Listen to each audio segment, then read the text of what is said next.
Hi there, David Rawlings here from the London Longsword Academy, and because it's my day off I wanted to introduce you to Meyer's cutting diagram and start talking about how best to use it. So I'm planning to do this over 2 or 3 videos so that we can really explore it in a little bit more depth. But initially I just wanted to look at the cross, the square and the numbers. Okay. Now the square is for us very useful because it basically is going to give us our horizontal lines that we want to use for things like tondos and middlehouse and thwarts and this kind of thing. So these lines very much have their uses. The cross, how I want you to think of this is really that it's a physical obstruction, so it's not just something you can slash through. I very often see people using Meyer's cutting diagram and kind of coming through 1, 2, 3, 4, and it's very big and twirly, and I don't think it's really how the diagram is best used.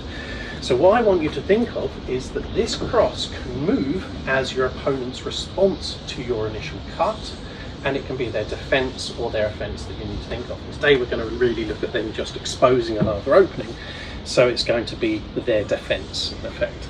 Okay. Now, when it comes to actually looking at the number sequences, which can be a little bit overwhelming, within the London Longsword Academy, what we do is we use a simple sequence, which is choice, opposite, second elevation, opposite to that.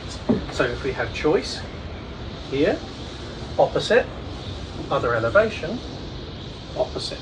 Okay, so quite simply put, if I was to choose to hit from my top left, here, the opposite to that would be bottom right, the second elevation, bottom left, the last elevation, top right.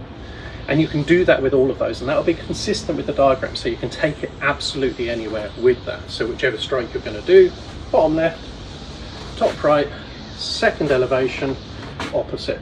Okay, choice, opposite, other elevation, opposite. Okay, so in its most basic form, very simply, all we're going to do is we're going to look at, again, this cross as being a physical obstruction. So when I cut from my top left, top to right rather, here, that's my choice.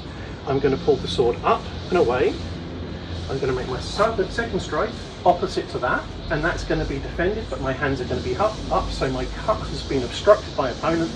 My hands are still gone through to cover my head. I'm now going to pull around, covering myself, cutting to my second elevation, and then around the head again to the opposite to that.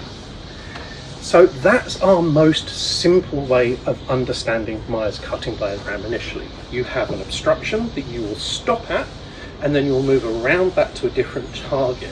So that gives us a very simple usage against an opponent who is able of defending something but will open up another opening in their defense. Okay, so again, I'm going to make a choice, opposite, other elevation, opposite, a choice, opposite, other elevation, opposite, and then after that we can start factoring in the covering cut afterwards, so, okay, and that's where we're going in future videos. But I hope this helps. If you've got any questions, comment below. See you soon.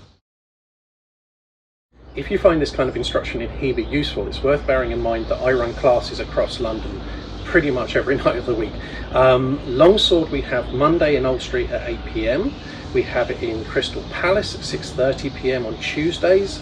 On Fridays we have it at 6:30 and 8 PM in Old Street in London. And then on Saturdays we have it in Bethnal Green. And that's a long day, but it's really good. So if you're interested in that or any of our classes, pop along to learnswordfighting.com and I will see you there.